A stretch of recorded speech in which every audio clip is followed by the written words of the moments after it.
नमस्कार। चुनावी मंथन में आपका स्वागत। मैं दुर्गेंद्र चौहान। उत्तर प्रदेश में 8 सीटों पे मतदान 26 तारीख को एक बार फिर दूसरे चरण में होगा। पूरे देश की 13 राज्यों की 88 सीटें, जिसमें उत्तर प्रदेश की भी 8 सीटें हैं, उनके लिए प्रचार आज बंद हो गया और 26 तारीख को वोट डाले जाएंगे। लेकिन इन सब के बीच उत्तर प्रदेश का चुनाव बहुत महत्वपूर्ण है। 80 सीटें हैं और यहां बीजेपी 80 में 80 का दावा कर रही है, लेकिन विपक्ष की पूरी कोशिश है कि भारतीय जनता पार्टी की सीटें ज्यादा से ज्यादा वो कम करे। और इसमें एक परसेप्शन लगातार विपक्ष की मंशा पर पलीता लगा रहा था, और वो ये है कि बार बार भारतीय जनता पार्टी के शीर्ष नेता, चाहे वो अमित शाह हो, चाहे स्मृति ईरानी हो, प्रधानमंत्री ने भी कई बार चुटकी ली, ये सब लगातार इस बात को कह रहे हैं कि उत्तर प्रदेश से गांधी परिवार मैदान छोड़ गया है। इसी तरीके का परसेप्शन सबसे बड़े मुख्य विपक्षी दल समाजवादी पार्टी के मुखिया अखिलेश यादव के बारे में भी बनाया जा रहा था। आज से पहले तक था, लेकिन अब नहीं, क्योंकि ये परसेप्शन अखिलेश यादव की कन्नौज से उम्मीदवारी की घोषणा से फिट बैठता नजर नहीं आ रहा है।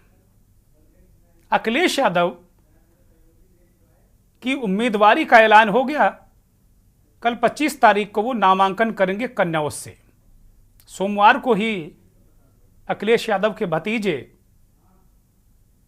तेज प्रताप उर्फ तेजू के नाम की घोषणा हुई थी, लेकिन फिर एक स्ट्रैटेजी, एक रणनीति के तहत बदलाव हुआ और अब अखिलेश यादव की उम्मीदवारी तय हो गई है। लेकिन अमेठी में अभी भी क्या असमंजस है? क्या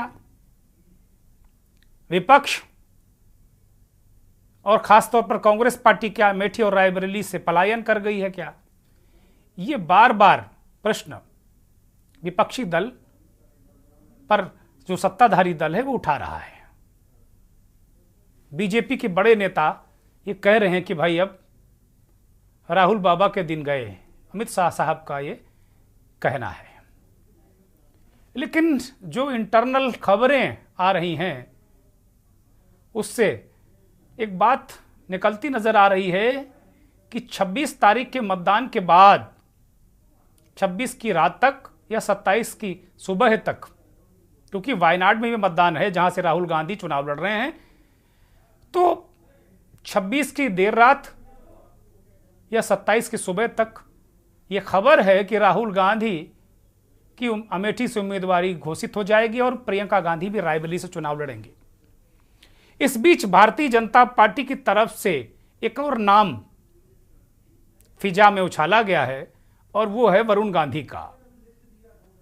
ये भी मीडिया के जरिए खबरें आम की गई कि वरुण गांधी को बीजेपी ने कहा है कि वो रायबरेली से लड़ लें। वरुण गांधी ने सोचने का टाइम मांगा है। पीलीभीत से वरुण गांधी का टिकट कट गया।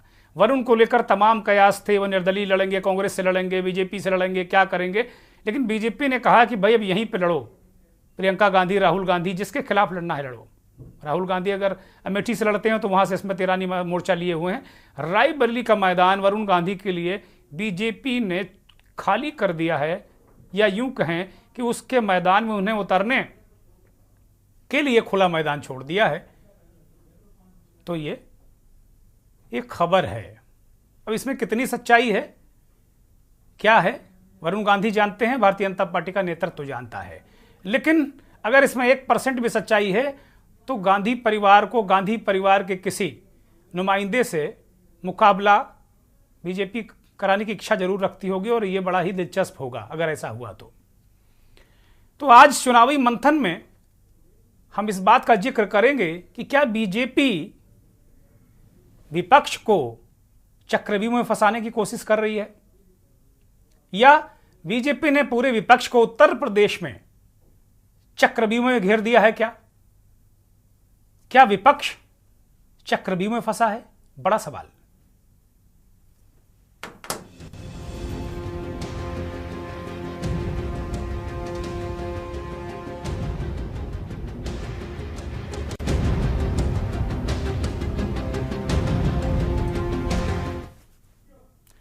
मीडिया में खबरें बहुत सारी आम हुई। ये कहा जाने लगा कि अमेठी का कांग्रेस कार्यालय, उसका कायाकल्प किया जा रहा है, रंगाई पुताई की जा रही है। फिर लोगों ने दलील दी कि भाई रंगाई पुताई तो हो सकती है, चुनाव है, लोकतंत्र का त्योहार है, रंगाई पुताई हो सकती है। लेकिन कुछ समाचार एजेंसियों और समाचार माध्यमों ने इस रंगाई पुताई को राहुल गांधी की उम्मीदवारी से जोड़ा और यह भी कहा कि गांव-गांव कार्यकर्ता भी दौड़ा दिए गए हैं। और इसकी वजह यह बताई गई कि अमेठी से राहुल गांधी और रायबरेली से प्रियंका गांधी, इनको लेकर एक सर्वे किया गया है। और कुल मिलाकर अगर देखा जाए तो ये सर्वे जो है, ये इंटरनल सर्वे है, इसके आधार पर दावा किया गया है कि इन दोनों नेताओं का अमेठी और रायबरेली से लड़ना तय हुआ है। दोनों सीटों पर गांधी परिवार का प्रत्याशी उतारा जाए, इस सर्वे में मांग की गई है। कुछ दिनों पूर्व मैं खुद एआईसीसी में था, उस दिन सीडब्ल्यूसी की बैठक थी, कांग्रेस वर्किंग कमेटी की, तो बहुत सारे अमेठी और रायबरेली के लोग गए थे और वे कह रहे थे कि हम राहुल भैया को लेने आए हैं, हमें टिकट नहीं चाहिए। और उन्होंने प्रियंका गांधी से अपनी बात भी कही थी। प्रियंका गांधी को भी रायबरेली से लड़ने के लिए कहा था। प्रियंका अगर रायबरेली से उतरती हैं तो ये उनका पहला चुनाव होगा। और राहुल गांधी अगर अमेठी से आते हैं तो 2004 से लेकर लगातार वो वहां से चुनाव लड़ते दिखेंगे। हालांकि केरल के वायनाड से वो सांसद हैं और दूसरी बार वहां से चुनाव लड़ रहे हैं। 26 तारीख को, जैसा मैंने बताया, वोटिंग है। इसके बाद कांग्रेस कभी भी दोनों सीटों पर अपने प्रत्याशियों का ऐलान कर सकती है। दोनों सीटों पर नामांकन की आखिरी तारीख 3 मई है। यहां पांचवें चरण में 20 मई को वोटिंग होगी, तो समय भी पर्याप्त है, लेकिन घोषणा भी बाकी है। अगर सूत्रों की बात करें तो राहुल प्रियंका 30 अप्रैल तक नामांकन कर सकते हैं, ये सूत्र कह रहे हैं। कांग्रेस के सीनियर लीडर और पूर्व केंद्रीय मंत्री के हवाले से कहा गया कि सोनिया गांधी चाहती हैं कि रायबरेली सीट से प्रियंका गांधी लड़ें और अमेठी से राहुल को उतारा जाए। अगर सोनिया गांधी ही चाहती हैं तो फिर उनकी मंशा को कौन टाल सकता है? क्योंकि मुझे जहां तक पता है कि राहुल गांधी अपनी मां की इच्छा का, हर इच्छा का बहुत आदर करते हैं और प्रियंका गांधी सोनिया गांधी की उत्तराधिकारी के रूप में रायबरेली से चुनाव लड़ें, ऐसा वो चाहती हैं।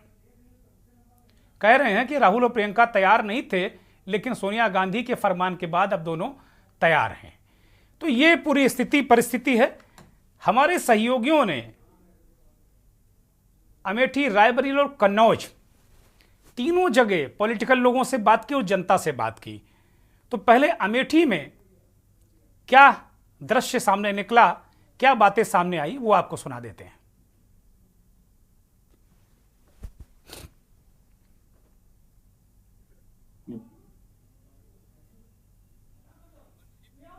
आएंगे, छोड़ दें यहाँ की जो कटाक्ष करने वाली सांसद हैं, जो अपने परिवार के साथ साथ अमेठी का ध्यान रखना चाहती हैं और अमेठी के लोगों को, अमेठी के व्यक्तियों को लगातार उल्टा सीधा बोल रही हैं।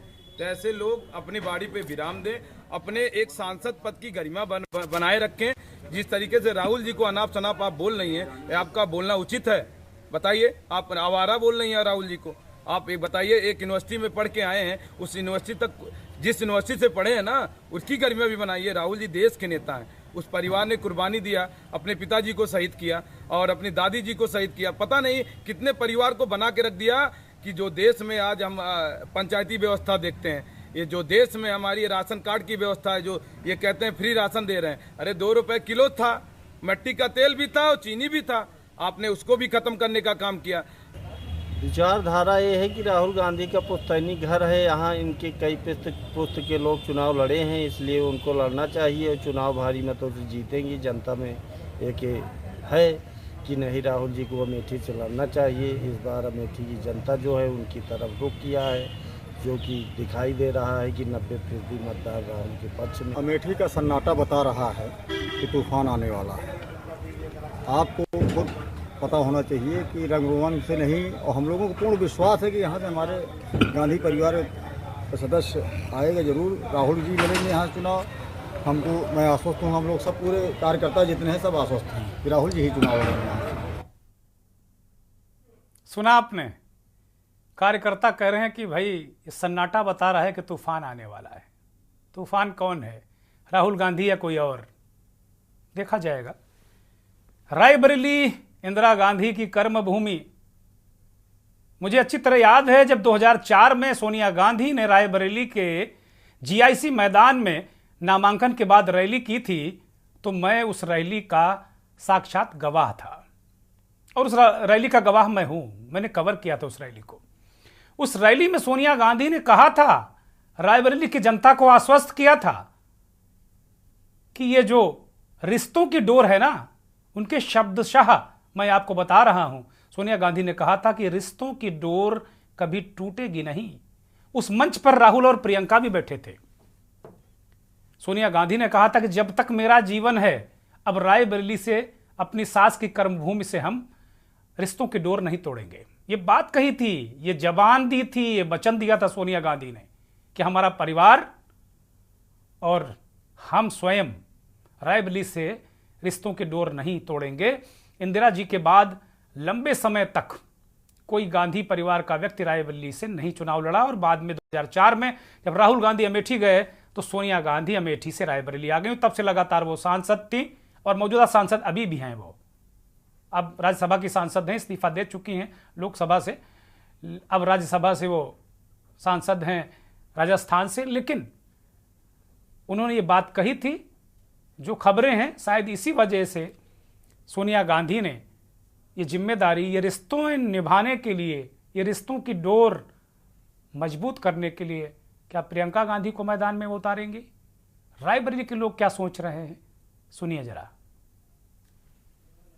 रायबरेली में इस समय प्रियंका गांधी का ही माहौल है। पूरी आम जनता, आम जनमानस, यहाँ तक कि विपक्ष के लोग भी प्रियंका गांधी जी को चाहते हैं कि यहाँ से प्रियंका गांधी जी चुनाव लड़ें, और निश्चित रूप से प्रियंका गांधी जी चुनाव लड़ेंगी तो भारी बहुमत से जीतेंगी और विपक्षियों की जमानत जब्त होगी।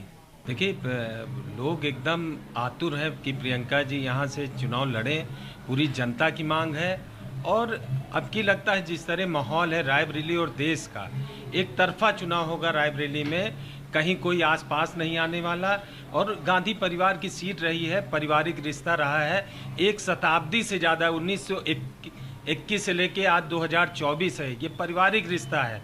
और जो तमाम लोग आ रहे हैं चुनाव लड़ने, जिनके नाम आ रहे हैं, उनका 50 साल से पहले का इतिहास नहीं मिलेगा इस रायबरेली के से। लेकिन जो गांधी परिवार का नाता है रायबरेली से, वो सैकड़ों वर्षों का है। सैकड़ों मतलब 1921 से आज 2024 चल रहा है। लोगों के जन जन में गांधी परिवार है और एक तरफा चुनाव होगा, जैसा मैंने बोला। देखिए, रायबरेली के कण-कण में गांधी परिवार है। रायबरेली का हर नौजवान, सभी माताएं, हमारी बहनें, ये सब मिलकर रायबरेली की जनता ही कांग्रेस पार्टी का चुनाव लड़ रही। और यहाँ से प्रियंका जी लड़ें, राहुल जी लड़ें, पूर्ण बहुमत से रायबरेली की जनता चुनाव जिताएगी। सोनिया जी का परिवार रहा है रायबरेली, रायबरेली भी सोनिया जी को अपना परिवार मानता है, सोनिया जी भी रायबरेली को अपना परिवार मानती है। तो रायबरेली की जनता में एक आपसी लगाव सा है। तो इस बार रायबरेली में पूर्ण बहुमत की जीत होगी। अब की बार 5 लाख से कम पार होगा। यहाँ का चुनाव हम लोग सुबह 10 बजे ही जीत जाएंगे। 10 बजे के बाद तो प्रियंका जी की लीड चालू होगी, जो 5 लाख के पार जाएगी। बहुत सारे दावे प्रतिदावे, और जनता की बात भी, जनता भी कह रही है शायद इन्हीं वादों और दावों के दम पर कांग्रेस का जो शीर्ष परिवार है, उसके लोग, उसके सदस्य यहाँ जिनसे उनका रिश्ता है, रायबरेली के जो कांग्रेस के अध्यक्ष हैं धीरज श्रीवास्तव, वो 1921 से रायबरेली का नाता बता रहे हैं। और शायद ये डोर ना टूटे रिश्तों की, अगर प्रियंका गांधी यहाँ से लड़ने आती हैं चुनाव। अखिलेश यादव की उम्मीदवारी के बाद कन्नौज का क्या माहौल है? चुनाव लड़े, आज की तारीख में जनता चुनाव लड़ रही है और जनता के सामने कोई नहीं टिकेगा। जब जनता अपने पे आएगी तो भारतीय जनता पार्टी के लोगों को उखाड़ के फेंक देगी यहाँ से। और यहाँ हमारा चुनाव निशान साइकिल है, जनता साइकिल में वोट डालेगी और कोई प्रत्याशी अगर समाजवादी पार्टी से आया उसको भारी मतों से विजयी बनाया जाएगा, चाहे वो तेज प्रताप जी हो और चाहे हमारे माननीय राष्ट्रीय अध्यक्ष अखिलेश यादव जी हो। अभी तक चुनाव कौन लड़ेगा इसकी पुष्टि नहीं है? चुनाव जनता लड़ेगी, जनता चुनाव लड़ेगी और पुष्टि थोड़ी देर में या कल सुबह तक आपको पता चल जाएगा कौन चुनाव लड़ेगा। अखिलेश यादव कोई पहली बार चुनाव लड़ने नहीं आ रहे कन्नौज में। अखिलेश यादव 2019 का भी चुनाव लड़े थे, उससे पहले भी लड़े थे। 2019 में आप लोगों ने देखा था कन्नौज की जनता ने कितना अच्छा परिणाम माननीय सुब्रत पाठक जी को दिया था और सुब्रत पाठक जी को सांसद बनाया था। और रही बात अखिलेश यादव की, हम तो चाहते हैं कि हम लोग जब अखाड़े में आ ही गए हैं तो हम तो लड़ना और जीतना जानते हैं और लड़के जीतेंगे, क्योंकि ये हमारी परिपाटी रही है कि हमारी पार्टी ने अच्छों को हरा के भेजा है। माननीय सुब्रत पाठक जी 2 लाख से ज़्यादा वोटों से कन्नौज के सांसद बनने वाले। बहुत बड़ी चुनौती है और जबरदस्त जीत होगी, बहुत धुआंधार जीत होगी। और बोलिए आप। अच्छा, तो अखिलेश जी चुनाव लड़ेंगे? बिल्कुल अद्भुत लड़ेंगे, अद्भुत जीतेंगे।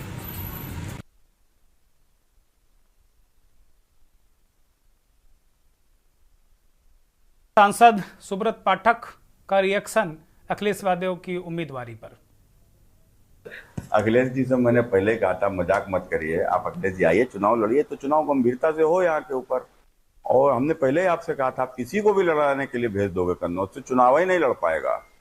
और आप मेरी बात मान नहीं रहे हो। अखिलेश जी को चुनाव अगर गंभीरता से लड़ना है तो अखिलेश जी आप एक बात समझिए, डरिए नहीं। हार जीत तो होती है, कोई भी हारता है कोई जीतता है, तो ईश्वर जो तय करेगा वही होगा, लेकिन कम से कम चुनाव तो अच्छा होगा। आप आइए चुनाव लड़िए कन्नौज में, तो एक इंटरेस्टिंग चुनाव हो जिसको लोग देखें, देश देखे, दुनिया देखे। ताल ठोक रहे हैं सुब्रत पाठक, आइए अखिलेश जी आइए। आ गए अखिलेश जी। अमेठी के एक नेता हैं विजय अग्रहरि। सोशल मीडिया पर इनका लगातार एक वीडियो और फोटो वायरल हो रहा था कि इन्होंने मौजूदा सांसद और केंद्रीय मंत्री स्मृति ईरानी के सामने भारतीय जनता पार्टी की सदस्यता ले ली। स्मृति ईरानी ने उन्हें पटका पहनाकर भारतीय जनता पार्टी की सदस्यता दी। ये खबर पूरे नेशनल मीडिया में इस तरीके से प्रसारित और प्रचारित की गई, ऐसा लगा कि वो विजय अग्रहरि नहीं, बहुत बड़ा कोई कांग्रेस का 2-3 नंबर का नेता टूटकर भाजपा में शामिल हो गया। हालांकि विजय अग्रहरि वहाँ कोऑर्डिनेटर हैं, राहुल गांधी की यात्रा में भी थे और कांग्रेस के कोऑर्डिनेटर के रूप में काम करते हैं। हमारे सहयोगी ने विजय अग्रहरि से बात की और हकीकत जानी कि क्या वो बीजेपी में है या कांग्रेस में है या भी बीच में ही लटके हुए हैं। मौजूद हूँ केंद्रीय कांग्रेस कार्यालय गौरीगंज में, जहाँ पे हमारे साथ मौजूद हैं विकास अग्रहरि जी।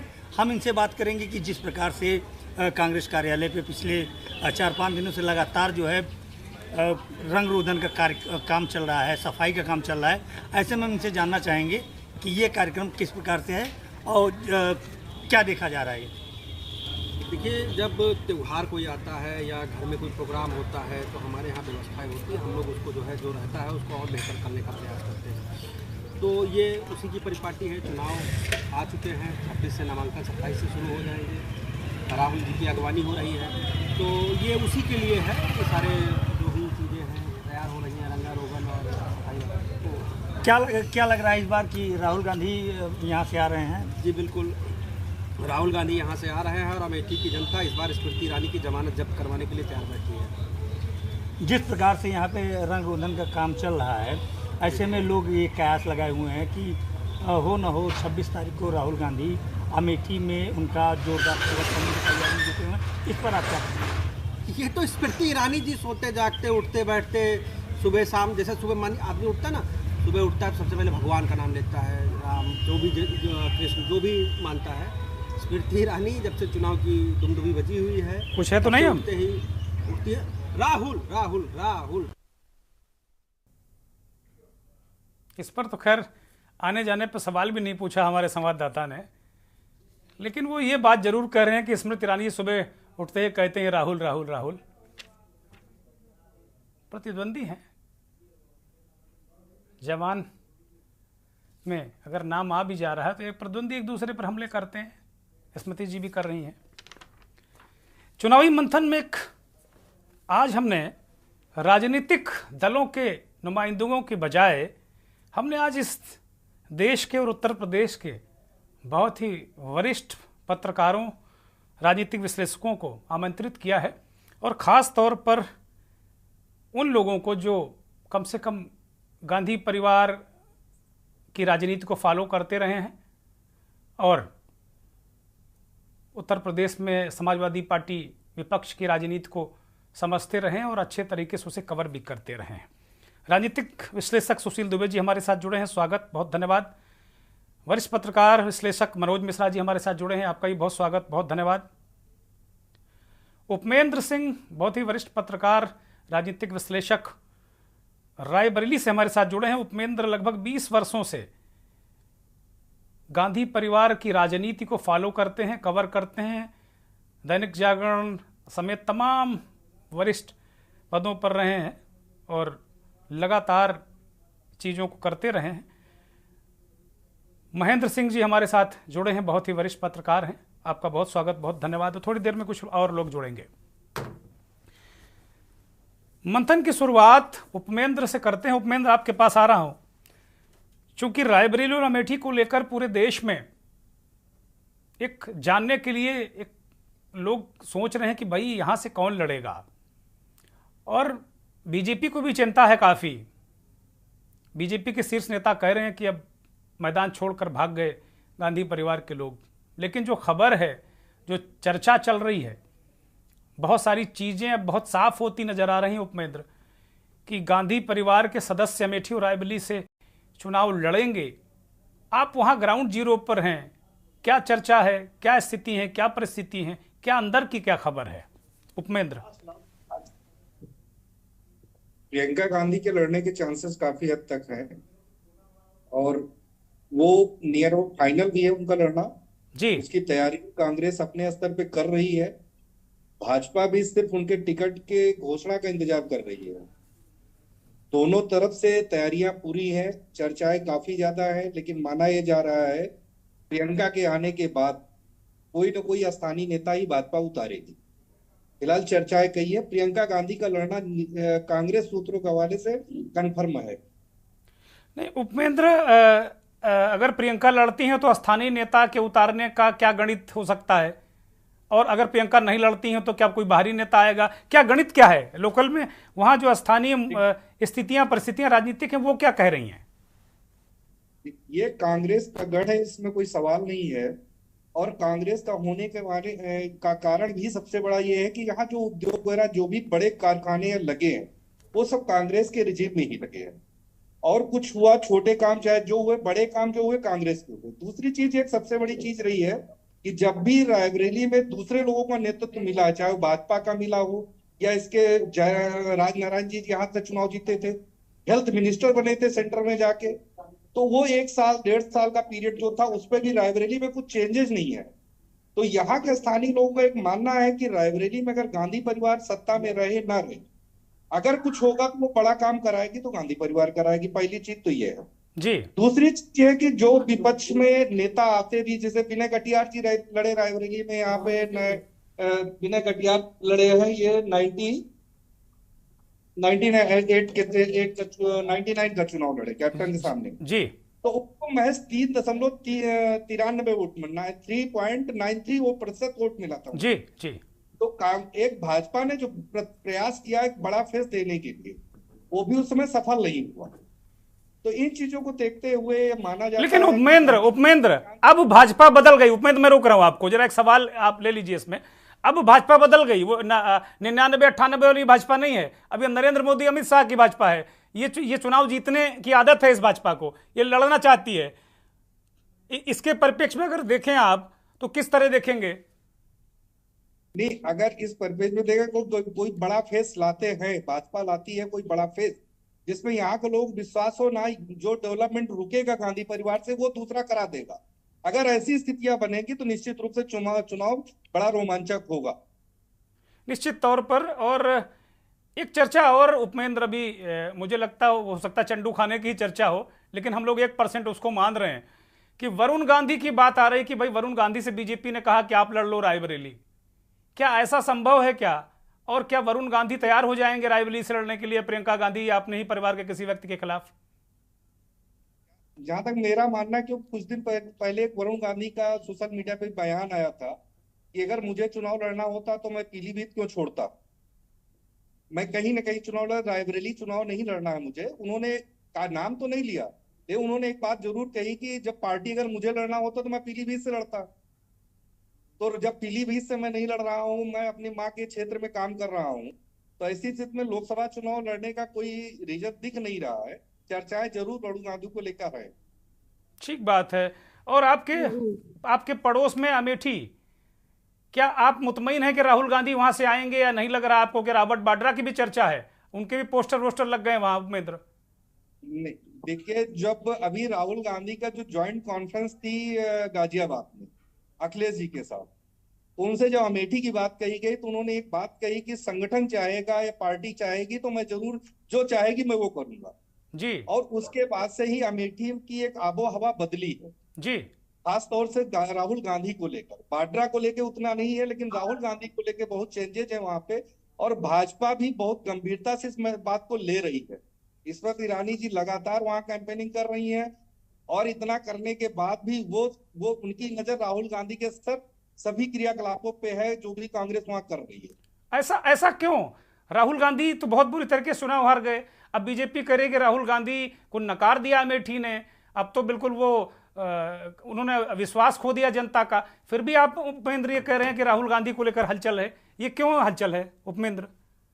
निश्चित रूप से जो वहां उद्योग लगने थे, जैसा कमिटमेंट भाजपा ने वहां किया था या केंद्रीय मंत्री ने के द्वारा कहा गया था, उसमें बहुत कुछ फुलफिल नहीं हुआ। बहुत ज्यादा चेंजेस अमेठी में ऐसा कुछ देखने को नहीं मिला कि राहुल गांधी अगर वहां से बाहर हुए हैं तो वहां कुछ राहुल गांधी परिवार जैसा वहां कुछ किया गया हो।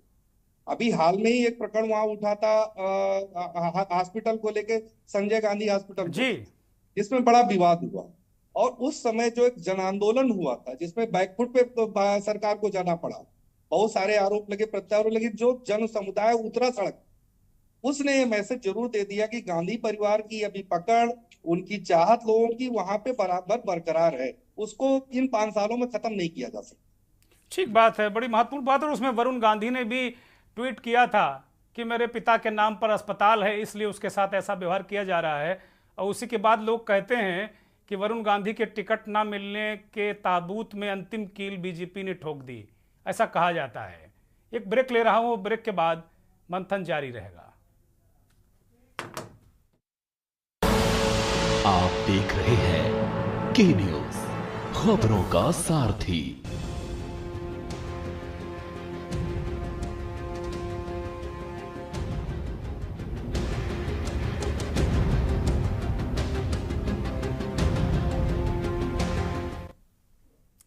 चक्रव्यूह में विपक्ष, आज मंथन इसी पर रुख करेंगे। सुशील दुबे, वरिष्ठ पत्रकार, राजनीतिक विश्लेषक। सुशील जी, ऐसा लग रहा है आपको क्या कि जो विपक्ष है वो चक्रव्यूह में फंस गया है? क्योंकि उत्तर प्रदेश में भले ही विपक्ष 6 द्वार तोड़ ले, लेकिन आखिरी द्वार तो तोड़ना उसके लिए मुश्किल नजर आ रहा है। सुशील जी। दुर्गन भाई जी, विपक्ष को चक्रव्यूह में फंसना भी चाहिए। सामने वाले कोई हल्के फुल्के लोग थोड़ी हैं। अभी कुछ महीने पहले राम जन्मभूमि मंदिर की जो सर्वा है चंपक राय की जी, वर्ल्ड के सामने उन्होंने कहा था कि विष्णु के अवतार हैं। कहा था, नहीं कहा था? जी जी, आप सुना था ना जी। अब आज ही कल में हम वो वीडियो देख रहे हैं, दिल्ली का कोई बड़ा ऐसी बहुत बड़ा वो है हाल है, उसमें कोई जैन मुनि है, वो ज्ञान दे रहे हैं देश को। मोदी बैठे हुए हैं, मोदी जी, और जैन समारोह चल रहा है, तो कह रहे कि मोदी जी चक्रवर्ती सम्राट हैं। उन्होंने कहा कि मैंने एक जमाने में, अरे इसीलिए तो कह रहा हूं कि विपक्ष चक्रव्यूह में फंस गया है, जब वो चक्रवर्ती सम्राट है, इसीलिए तो कह रहा हूं सुशील भाई। मैं आ रहा हूँ तो चुपचाप आपको सुनता रहा कि कुछ बहुत दिनों बाद आपसे दर्शन होगी। तो अब इसलिए बड़े, अब नतीजा अगर कह दें कि देवताओं को देवता है तो तीसरा बड़ा भगवान इस देश में है मोदी जी के रूप में, तो विपक्ष को फंसना ही चाहिए, डरना ही चाहिए। अभी सुब्रत पाठक ने कह तो दिया और अखिलेश यादव डर क्यों रहे हैं? कमाल है, हद है क्या क्या लोग। मैं स्मृति अमेठी ईरानी जी की बात ही क्या करूं। अब देखिए होता क्या है, ये चुनाव जनता इसमें राहुल गांधी, प्रियंका गांधी, अखिलेश यादव, ममता बनर्जी, दक्षिण उत्तर, ये सब कोई नहीं लड़ रहा है जाने। ये मोदी वाली बीजेपी वर्सेस जनता का चुनाव है। ये 24 का चुनाव मोदी वाली बीजेपी वर्सेस जनता लड़ रही थी, जिसने दिल्ली में शीला जी के खिलाफ, दीक्षित के खिलाफ, तो कौन बैठे थे रामलीला मैदान में, वो लेटे रहते थे, अन्ना टाइप के जो बैठे थे। हाँ, ऐसे ही एक आध और कई कैसे हुए हैं। ये जनता ने अपने हाथ में ले लिया है। मनोज जी, दुर्गेंद्र भाई जी, न्याय होगा इस 24 के चुनाव में, न्याय होगा। अब जब गांधी गारंटी, नेहरू गारंटी, मैं भी अमेठी राजनीति और कन्वर्ट कर रहा हूँ, तो ध्यान रखिए आधे मिनट। जब मोदी नेहरू गारंटी, गांधी की गारंटी, अंबेडकर की गारंटी से हट के अगर मोदी गारंटी चलेगी देश में, तो जनता अपने हाथ में ले ही लेगी, चुनाव करेगी क्या बेचारी। जब वो बेचारा राहुल गांधी भीख मांग रहे हैं कि न्याय यात्रा, न्याय कौन सा वो 25 उसमें वो गारंटी नहीं दे रहे होंगे न्याय, तो आपकी अमेठी रायबरेली न्याय करे। घर में झगड़े होते, तलाक के मुकदमे होते, आजकल लिव इन में और तलाक में कितने मुकदमे आ गए देश में। फिर वो कौन सा आप लोग आते, वो कौन सा न्यायालय, उसमें बैठ के समझौता होता, सामने बैठते, अगर वकील हल्का वो नहीं लंबे अर्ज का, तो आदमी बैठता है, थोड़ा रोना गाना होता है और वो लोग घर पर जाए। ये अमेठी राजनीति बहुत रोई है इसके दिन का। अच्छा, बहुत रोई है, भल भल आंसू रोई है। जैसे अभी हिंदुस्तान भल भल आंसू रो रहा है मंगलसूत्र को देख के, जैसे मणिपुर में कौन सा था वो भल भल आंसू रो रहा था, वैसे भल भल ये कोई शब्द नहीं बोल पाएगा। जैसे मजनू के, लैला के प्यार में मजनू को कूटा गया था ना, कूटा जी, ऐसे लोग कूटे गए हैं दुर्गेंद्र भाई। कितना रोए हैं वो लोग, चला गया भाई अपना। देखिए होता मानसिक और रिश्ता, हमारा वैचारिक रिश्ता है अमेठी और राजनीति से, राहुल और सोनिया और इंदिरा फिरोज और सब, किसका नहीं रिश्ता। और फिर दूसरी बात मैं आपको एक बार और बोल दूं, इस समय प्रियंका जी जबरदस्त बोल रही है, देश भर में जबरदस्त बोल रही है। कोई जरूरत नहीं है प्रियंका जी को रायबरेली और अमेठी में, रायबरेली बाड्रा से अच्छा कौन हो सकता है। पिछले 25 साल से सामाजिक जीवन में वो बैठा है, और घर, जब लोग घर के बैठे लड़के एक दिन में आ जाते नेतागिरी में, तो वो तो उनकी सास के साथ, अपनी पत्नी के साथ, अपने साले जी के साथ पिछले 25-30 साल से वो आदमी राजनीति करना, अपने ससुर राजीव सर, तो बाड्रा में क्या दिक्कत है? तो आप लग रहा है बाड्रा को चुनाव लड़ा कर मानोगे? शर्मा जी क्या दिक्कत है? बाड्रा जी, इससे अच्छा चुनाव नहीं हो सकता। बाड्रा जी खाली नामिशन करेंगे। अरे सुशील भाई, क्यों कांग्रेस की फजीयत करा रहे हो? मत कराओ। ये तो जनता करेगी, सुशील दुबे और मनोज मिश्रा नहीं करेंगे, दुर्गेंद्र सिंह चौहान करेंगे। फजीयत छत्तीस लोग कर रहे हैं इस समय। फजीयत जो छत्तीस लोगों ने कर दी है बीजेपी की, उससे ज्यादा फजीयत नहीं होगी। आप बीजेपी से नाराज हो तो छत्रियों को ले आए।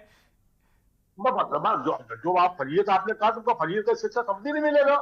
आप सुनिए, अच्छा, ये मंगलसूत्र वाले में क्या दिक्कत है भाई? अगर मंगलसूत्र वाले में क्या दिक्कत है? अगर कांग्रेस मंगलसूत्र छीनने जा रही तो मोदी जी कह रहे हैं, तो क्या दिक्कत है? वरुण गांधी को मंगलसूत्र पहना दे, जिसको मोदी नहीं लौट पाएंगे मंगलसूत्र। अगर वरुण गांधी को इतने साल बाद मंगलसूत्र कांग्रेस पहना दे और भाई परार एक हो जाए, भाई साहब गजब हो जाएगा। ये हम लोग भी संत महात्मा है। अच्छा, सुशील जी ये बताओ, ये लोग चुनाव लड़ेंगे कि नहीं लड़ेंगे? हालांकि उपेंद्र बता रहे हैं कि प्रियंका तो लड़ेंगी। प्रियंका जी लड़े, मैं कहा ना, प्रियंका जी में उनके पति में क्या दिक्कत है? प्रियंका जी लड़े तो उनको रोक रहा, लेकिन वो देश में इतना काम कर रही है इस समय, इतना अच्छा बोल रही है। अभी मंगलसूत्र को उन्होंने जो बोला है, पसीने छूट गए देश के नेताओं के। मैं कह रहा हूँ खाली लोगों को अमेठी राजनीति में न बांध के रखते हैं। आज सैम अंकल ने आज गोड़ दिया, सैम अंकल ने गोड़ दिया, बच्ची खच्ची जो थी वो निपटा दी उन्होंने, कि लो अब यहाँ पे जो मोदी जी कह रहे थे, सैम अंकल ने मोहर लगा दी उस पर कि भैया ये लोग संपत्ति छीन लेंगे। अब चलिए, अभी 4 जून मेरी जो आज की डिबेट है उसकी इस बात की है कि कन्नौज अब बताइए उपेंद्र पाठक जी, वो सुब्रत पाठक जी बोल रहे हैं कि डरिए नहीं। खैर ये राजनीति तो कहाँ सुना कर जाता है, तो अखिलेश क्यों डरेंगे? इतने बड़े खानदानी नेता है और पारिवारिक नेता है, उनके हर घर में सांसद और ब्लॉक प्रमुख और समाचार और पता नहीं क्या क्या, वो लड़ेंगे और जो रिजल्ट आएगा। देखिए इस समय आज शायद बीजेपी का एक और कोई वो हुआ है दुर्भाग्य से हाथरस में हार्ट अटैक हुआ है। राजवीर सिंह दिलेर, जिनको टिकट नहीं मिला था इस बार, उनका निधन हुआ है। बहुत दुखद घटना है। तो ये सब घटनाएं ऐसे ही घटती हैं। अब सुरेंद्र बहादुर सिंह को मैं उनको नमन करता हूँ, बरेली वाले को, मुरादाबाद वाले को। घटना इतनी घटती हैं और घटती ऐसे ही घटना घटेगी। अब ये रायबरेली वाली घटना नहीं थी, स्मृति ईरानी जी जो अमेठी रानी कही जाती हैं, क्या वो घटना नहीं थी? कौन सोच सकता था कि अमेठी में आके स्मृति ईरानी गुजरात से कहां से चलेंगी आके यहाँ पर ईरानी को लोग जानते ही नहीं थे। ईरानी स्मृति जी कह रही हैं, सुशील जी स्मृति जी कह रही हैं कि वो वायनाड चली गई थी, राहुल वहां भी हार जाएंगे। वो वायनाड गई थी, बोलिए मैं अब वायनाड आ गई हूं, यहां से भी हार जाएंगे। मैं चाहता हूं कि फिर चुनाव हो ना, अगर ऐसे ही भविष्यवाणी से होने जीतने हारने लगे तो तमाम कितने सड़क पे साधु सन्यासी मौलवी पदारी घूम रहे, कितने घूम रहे सड़क पे, मदरसा के नाम पे दे दे, मोदी के नाम पे दे दे, तो ऐसे तो कितने घूम रहे। ऐसे अगर हारने और जीतने लगे तो काहे के लिए नहीं हार गए? ये अभी दक्षिण जीते हैं और वो क्या नाम जो मुख्यमंत्री बने हैं, वो काहे नहीं हार गए? ऐसी हारने वाली बहुत फर्क पड़ेगा ये चुनाव। मैंने आपसे कहा, आप लोकप्रियता देखिए, निर्विरोध सांसद हो गया। लोकप्रियता सुशील जी, लोकप्रियता आप देखिए, कोई लड़ने को तैयार नहीं है। गुजरात से सांसद सूरत से निर्विरोध हो गया। पार्टी की लोकप्रियता नहीं है। आप भी देश के बड़े पत्रकार हैं सुरेंद्र जी, आप भी जानते हो, मैं भी जानता हूं वहां पर क्या घटना घटी है। नोटा के लोगों का अधिकार छीना गया है, उसमें नोटा भी होता है जो होता है। तो ये बात हमसे कोई पूछ रहा था तो मैं उसको जवाब नहीं दे पाया, मुझे जानकारी नहीं थी। जल्दी क्या थी? नोटा का अधिकार कहाँ गया? हो सकता है 10,000 वोट पड़ता नोटा। चलिए थोड़ा हम लोग आ जा रहे हैं, विषय पर आ जा रहे हैं। मनोज मिश्रा के पास जाएंगे। मनोज जी, क्या ऐसा परसेप्शन बन रहा था कि राहुल मैदान में छोड़ गए, अखिलेश यादव मैदान छोड़ गए, प्रियंका नहीं लड़ेंगी, यूपी में दिक्कत है, कांग्रेस समाप्त हो गई, और केशव मौर्य जी कहते हैं कि समाप्तवादी पार्टी, तो ये परसेप्शन तोड़ने के लिए ये लोग आ गए हैं और खुद ही चक्रव्यूह में घुस गए हैं? दुर्गेंद्र भाई, दरअसल लोकसभा के पहले चरण का की वोटिंग हो चुकी है, दूसरे चरण की वोटिंग 26 तारीख को होने जा रही है जी। बड़ा अहम सवाल है, बड़ा अहम विषय आपका भी सुशील भाई और इससे पूर्व दुर्गेंद्र जी कर रहे थे, मैं उनको अपने आप को जोड़ करके बताऊं। दरअसल अमेठी और रायबरेली दोनों सीट का बड़ा इतिहास है जी। विद्याधर वाजपेयी से लेकर स्मृति ईरानी और फिरोज गांधी से लेकर सोनिया गांधी जी।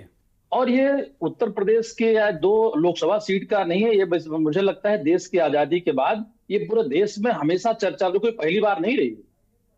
अगर हमें बहुत लंबा समय हो जाएगा अगर गिनाना शुरू करूंगा तो, लेकिन जो मौजूदा परिस्थिति है जिस पर सुशील भाई कह रहे थे, दरअसल खबर तो सबको है, खबर होनी भी चाहिए, खासकर हम आप खबरों के लिए ही काम करते हैं। कुछ तो है जो पहले चरण में उत्तर प्रदेश की 8 सीटों पे, देश से 102 सीटों पे जो बयानों पे भाषाएं बदल गई, मुझे उम्मीद नहीं थी। 2014 से पहले अगर आप सब लोगों ने देखा था कि 2013 समाप्ति के बाद जैसे भी जिक्र हुआ आंदोलन से लेके बाकी सारी बातों से लेके, और एक बात आपको बताएं, 2004 में जो यूपीए की सरकार बनी थी तो मनरेगा ने 2009 में रिपीट कराया था। बहुत संकट यूपीए को नहीं हुआ था 2009 की सरकार पुनः बनाने में। भारतीय जनता पार्टी को 2014 में एक आस की बात थी, 19 में विश्वास की बात आई, सरकार रिपीट हुई। लेकिन जहां 2024 को चुनाव हो रहा है, पहले चरण के मतदान से पहले हम और आप स्वयं भारतीय जनता पार्टी के सर्वेक्षण इंटरनल और आउटर दोनों की बात कर लूं, और जो अभी हम लोगों के पैनल पे आने से पहले आप एक लोगों से बाइट ले रहे थे, या ये कहूं कि कांग्रेस के सर्वेक्षण के बाद जो आपका 3 लोकसभा का सर्वेक्षण था, चाहे वो अमेठी की बात करूं, रायबरेली की बात करूं या कन्नौज की बात कर लूं, तो बातें लोगों ने चल के कही और शायद हमको आपको वही दिख रहा। राहुल जी आते नहीं हैं क्योंकि जब तक घोषणाएं नहीं होती हम आप किसी चीज को नहीं बोल सकते हैं। यही कह सकते हैं कि रायबरेली से प्रियंका जी और अमेठी से राहुल जी का आना लगभग तय है। आना लगभग तय, मैं रिपीट करा दूंगा भाई, क्योंकि हम लोग फिर आगे बैठकर उस पर चर्चा बातचीत कर लेंगे। ये बात भारतीय जनता पार्टी को और कांग्रेस के, क्योंकि मैं भी अभी 2 दिन परसों तक दिल्ली में ही था, तो आना जाना चूंकि होता रहता, तो जो बातें लिखित में और खुद से मंचों पर नहीं बोली जाए नेताओं द्वारा, तब तक हम आप उस पर आशंका व्यक्त करते हैं, विश्व सूत्रों की बात करते हैं, संभावनाएं जताते हैं, संभावनाएं जी, अभी आशंकाओं में हम कह सकते हैं कि लगभग आना तय है। और 19 जैसी स्थिति, 14 जैसी स्थिति, तो मुझे लगता है पैनल पे बैठे 4 मित्र और साथ में आप चूंकि पत्रकार साथी हैं, वरिष्ठ हैं, आप भी इस बात को जानते हैं कि कुछ तो गड़बड़ है। नारा 400 पार का, मैं ऐसे बात कर लूं, जब आप 100 की स्पीड में गाड़ी चलाते हैं तो एक्सीडेंट में चांसेस ज्यादा होते हैं जी। आप अगर 40 में 39, 80 में 73, 80 में 62, फिर 12 में 11, 7 में 7, 11 में 10, जब आप इस नंबरों से पास होते हैं ना, तो उनको रिपीट करना और उनपे बने रहना बहुत मुश्किल होता है। बड़ी बात है, और बड़ी बात जो मैं बताऊं आपको, बड़ी बात मनोज जब अभी जी जो मैं बताऊं आपको, अभी जब राष्ट्रीय सम्मेलन हुआ था रायपुर छत्तीसगढ़ में कांग्रेस का, तो चूंकि मैं वहां गया हुआ था, तो जिस होटल में दक्षिण के लोग रुके हुए थे, वरिष्ठ संगठन साथी रुके थे, वहीं मैं भी रुका हुआ था जी। तो वो चर्चा क्या कर रहे थे कि साहब हम तो बुरी स्थिति में, या कहिए बंजर स्थिति में देश में 55 सीटों पे आए थे, और भारतीय जनता पार्टी एनडीए गठबंधन 302 कहिए या 320 की बात कर लीजिए, तो उनको जीतने के लिए मिनिमम 272 चाहिए, और हमको नहीं, उनको रोकने के लिए सिर्फ 50 ही प्लस करना है। जी, ये बात नीतीश कुमार भी कहते थे जब इंडिया गठबंधन में थे, तो ये बात कई बार उन्होंने कही कि हमें तो 50 ही चाहिए उनको रोकने के लिए। बिल्कुल। दूसरी बात दुर्गेश भाई, 10 सेकंड और लूंगा आपका। दूसरी बात क्या है कि आप ये जानते हैं कि एनडीए का जो नीतिगत और जो इनका संवैधानिक संगठन था, वो पंजाब में था अकालियों के साथ में, महाराष्ट्र में था ठाकरे के साथ में। तो स्थितियां हमको आपको बहुत अच्छे से पता है, राह बहुत कठिन है, वो चाहे उत्तर प्रदेश की हो, चाहे अन्य राज्यों की हो। बाकी आप अगर कुछ सवाल है तो बताएं। नहीं मनोज जी, मैं यही जानना चाहता था, आपने पूरा एक परिदृश्य खींच दिया हमारे दर्शकों के सामने, बहुत धन्यवाद आपका। मैं उत्तर प्रदेश में जैसे एक परसेप्शन मैंने कहा, आज मेरी जो चर्चा है, जैसे सुशील जी ने कहा कि अमेठी रायबरेली, आपने भी कहा कि अमेठी रायबरेली केवल ये 2 सीटें नहीं हैं, यहाँ से देश का भविष्य तय होता था। मुझे 2004 में अच्छी तरह याद है, जब मैं राहुल गांधी वहाँ से चुनाव लड़े थे, और अमेठी में ही इनका एक आप ये कहिए कि एक सेंटर ऐसा बना के रखा था इन्होंने, वार रूम टाइप का। वहाँ जब मैं मतगणना के दौरान वहाँ पे था वार रूम में, तो वहाँ इस तरह की चीज़ें आ रही थी, तो मैं देश के तमाम नेताओं को फ़ोन करके कह रहा था कि यार लग रहा तुम्हारी सरकार बन रही है। तो लोग कह रहे थे यार सपने मत दिखाओ, मुंगेरी लाल के सपने तुम भी देख रहे हो, हमें भी दिखा रहे हो। और बाद में 4 में सरकार बनी, और फिर जैसा आपने कहा रिपीट। तो बहुत सारी चीज़ें अमेठी रायबरेली इसके लिए एक पावर सेंटर हुआ करते थे, और अभी भी जैसा सुशील जी ने भी कहा, आपने भी कहा, मैं इन्हीं 2 सीटों और तीसरी सीट अखिलेश, अगर सपा का पावर सेंटर है तो वो कन्नौज है, और वहीं से सपा को पावर मिलता। तो आज इसीलिए मैंने 3 पावर सेंटर पे बात की है। और इसके उलट क्या ये लोगों ने जबरदस्ती चक्रव्यूह में अपनी खोपड़ी डाल दी है? क्योंकि पहले लग रहा था राहुल नहीं लड़ेंगे, प्रियंका नहीं लड़ेंगे, अखिलेश नहीं लड़ेंगे, लगभग मोटे मोटे तौर पर तय हो गया था। और अखिलेश के बारे में तो आपको पता भी होगा कि अभी तमाम जिला पंचायत के सदस्य वगैरह चले गए थे बीजेपी में, तो उनको एक फीडबैक दिया गया कि आप चुनाव हार भी सकते हो, तो उन्होंने कहा अच्छा ठीक है, किनारा करते हैं। फिर बाद में जब तेजू का घोषणा हुई उनके नाम की सोमवार को, फिर बहुत सारे जो लोग, इसमें एक बहुत बड़े चर्चित व्यापारी भी हैं, उन्होंने भी उनको फ़ोन किया, ऐसी खबरें हैं। और उसके बाद उन्होंने कहा कि आप लड़िए, आप चुनाव जीत रहे हैं, कहाँ चक्कर में पड़े हुए हैं। तो जो बड़े भरोसेमंद लोगों ने अखिलेश को आश्वस्त किया कि आप आओ, और उसके बाद भी मुझे लगता है कोई सर्वे जरूर करा होगा। सुशील जी मुस्कुरा रहे हैं, कुछ खबर है इनके पास अंदर की।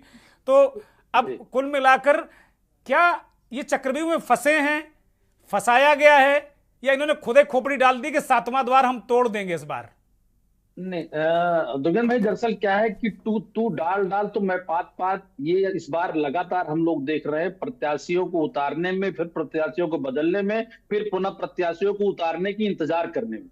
रही बात जहां तक अखिलेश जी को, तो मुझे नहीं लगता है कि अखिलेश जी मौजूदा परिस्थिति में उत्तर प्रदेश के राजनीति या नेता विपक्ष के पद को छोड़ करके दिल्ली मूव ऑन करेंगे, वो उनके लिए ठीक भी नहीं होगा। ये मेरी अपना विचार ऐसा है।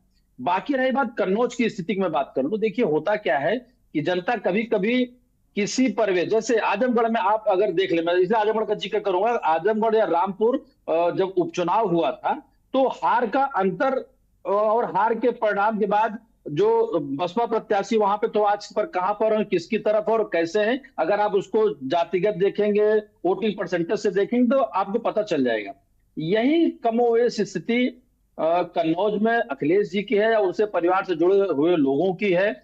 और जब हम इस बात को कहने को, दुर्गेश भाई, हम आप दोनों लोग मानते हैं या सुशील भाई भी इस बात को जानते हैं कि 14 में अंतिम समय में हम जब कांग्रेस कार्यालय में जाया करता था तो ये लोग ऐसा महसूस कराते थे कि साहब 10 साल अब हम रह गए, मोदी को आने दो, हम जा रहे हैं जी। और जी। ये हम आपने सबने देखा जी। लेकिन भारतीय जनता पार्टी ऐसी राजनीति नहीं करती है। वो अंतिम समय तक, जबकि अगर थोड़ी सी चर्चा कर ले 5 राज्यों के परिणाम, तो आप देखिए छत्तीसगढ़ से लेकर मध्य प्रदेश से लेकर राजस्थान से क्या कयास थे और क्या परिणाम आए। वही स्थिति उत्तर प्रदेश में, कम से कम पूर्वांचल में आपको पता है कि क्या है। और जिन 3 पे हम आपसे चर्चा कर रहे हैं भाई, कोई सोच सकता था दुर्गेश भाई कि अखिलेश और मायावती एक होंगे और सामने किसी की जमानत बचेगी, लेकिन 2017 और 19 में 2 ऐसे गठबंधन हुए कि बहन जी 0 पर 10 पहुंच जाती हैं, विधानसभा में बहन जी स्वयं फिर 0 आती हैं, एक विधायक जो है वो अपनी क्षमता से है। तो मायावती को हम नजरअंदाज नहीं कर सकते। मायावती की पार्टी जिस तरह इस बार चुनाव लड़ रही है, प्रत्याशियों को उतार रही है, मुझसे बेहतर भारतीय जनता पार्टी की प्रवक्ता या आप सब लोग समझ रहे होंगे कि किन किन सीटों पे किसका नुकसान कर रही है। क्योंकि 2014 से पहले, 2017 से पहले, 2022 से पहले उत्तर प्रदेश में इतनी बड़ी बहुमत भाजपा को कभी नहीं मिली थी, आसार भी नहीं थे। तो वोटों का ध्रुवीकरण, वोटों का डाइवर्जन। लेकिन ये जो 2024 को चुनाव है, मायावती के अस्तित्व का चुनाव है, आकाश को डिलीवरी का चुनाव है, तो कुछ तो वो भी करेंगे, बैठेंगे थोड़ी। तो इसीलिए कन्नौज, रायबरेली, अमेठी परंपरागत तरीके से, हो सकता है बात किसी को बुरी लगे, परिणाम वही आने वाले हैं जो पहले हुआ करते थे, प्रत्याशी कोई भी हो। और अब बेहतर होगा कि राहुल जी और प्रियंका जी या इधर कोई भी हो सकता है, तो अन्य सीटें भी प्रभावी होंगी, खासकर आसपास की जो होती। ठीक है जी, ठीक है। माफी के साथ में महेंद्र सिंह जी। गुरगेन भाई जी, एक विशेषज्ञ होते थे रवाल किए, रवाल के विशेषज्ञ, वो क्या नाम पूज्य, वो क्या नाम, मूवी देख लो तो खाना नहीं मिलता था। अरे स्वामी प्रसाद मौर्य।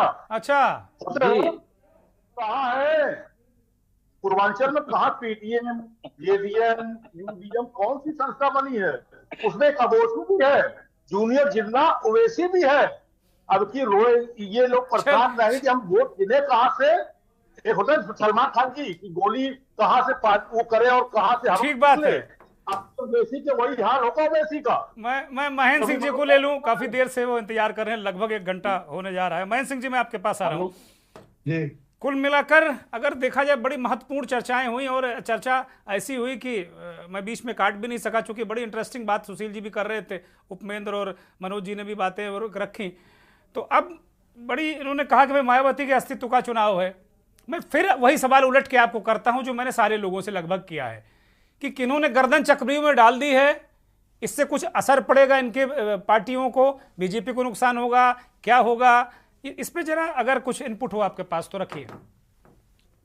दरअसल चक्रव्यूह में तो इन्हें बहुत पहले डाल देना चाहिए था, फ्रंट से लीड करना चाहिए था, खासतौर को और प्रियंका को। राहुल थोड़े स्ट्रेटेजिकली रुक सकते थे वायनाड सीट के बाद, जैसा कि अभी भी स्ट्रेटजी है कि वायनाड के चुनाव के बाद वो अमेठी में चुनाव लड़ेंगे।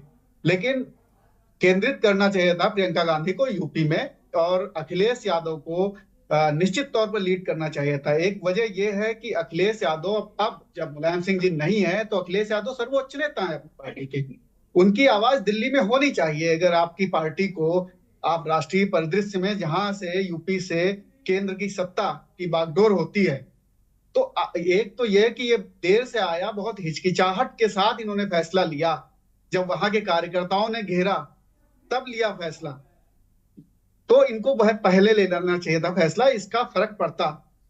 दूसरा यह है कि पहले चरण के जब मतदान हुए उसके पहले तक इन लोगों को थोड़ा सा लग रहा था कि पता नहीं किस दिशा में जाएगा चुनाव जी, लेकिन पहले चरण के मतदान ने यह साफ कर दिया कि चुनाव किस दिशा में जा रहा। जी। तो थोड़ा सा इन लोगों के अंदर भी दम आया, अंदर से दमखम आया।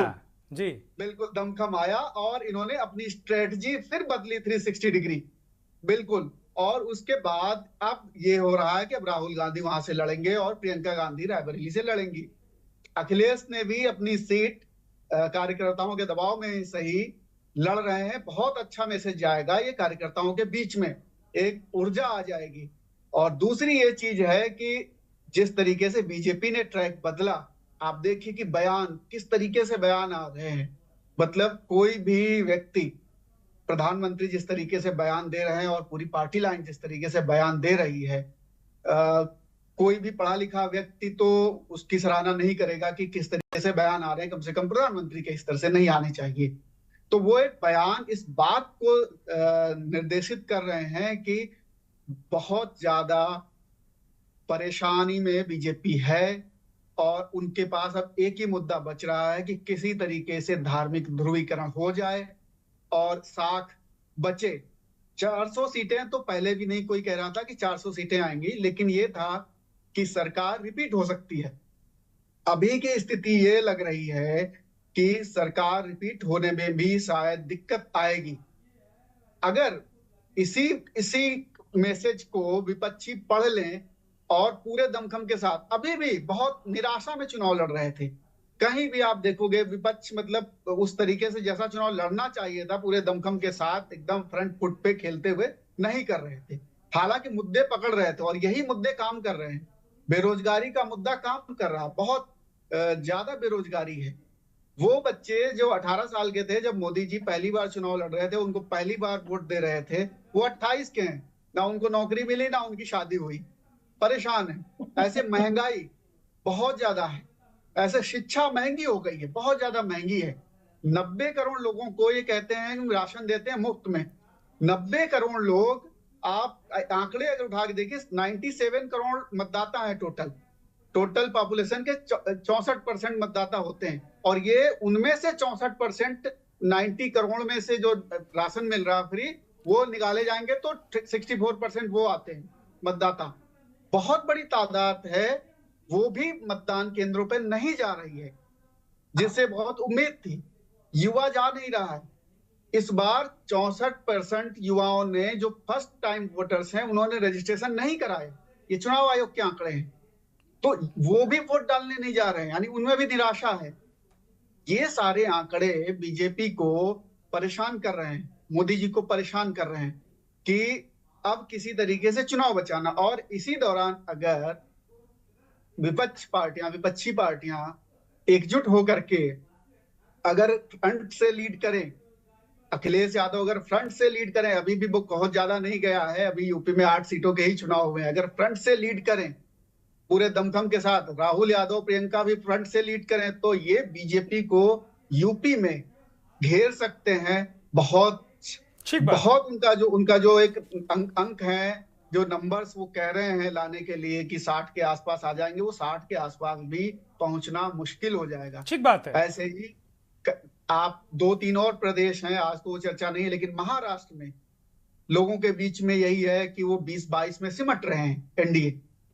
ऐसे ही आप देखोगे कि दूसरे प्रदेशों में, राजस्थान में भी हालात ठीक नहीं है। गुजरात में, जैसे आपने सूरत का उदाहरण दिया, गुजरात में भी हालात कुछ इसी तरीके से है। तो ओवरऑल जो आप बहुत शुक्रिया, माफी के साथ मैं रोक रहा हूं, वक्त अब इजाजत नहीं देता। उपेंद्र, आपका धन्यवाद, बहुत धन्यवाद। महेंद्र सिंह, सुशील दुबे जी, मनोज मिश्रा जी, आप सभी का बहुत आभार, बहुत धन्यवाद। बहुत धन्यवाद, आभार उन करोड़ों दर्शकों का जो के न्यूज़ को देखते हैं और हमारे इस खास कार्यक्रम चुनावी मंथन को अपना स्नेह और प्यार लुटाते हैं। सबसे महत्वपूर्ण बात यह है कि विपक्ष चक्रव्यूह में फंसा है या उसने चक्रव्यूह में सिर डाला है। और सिर क्यों डाला है, ये राजनीतिक विश्लेषक तो ये कहते हैं कि जो पहले चरण की हवा है उससे दमखम आया है कि चक्रव्यूह में सिर डालकर, चक्रव्यूह में कूदकर हम 7वां द्वार तोड़ सकते हैं। खैर, जनता जनार्दन है, 7वां द्वार कौन तोड़ता है, कौन तोड़ेगा, ये जनता तय करेगी। बहुत बहुत धन्यवाद, नमस्कार।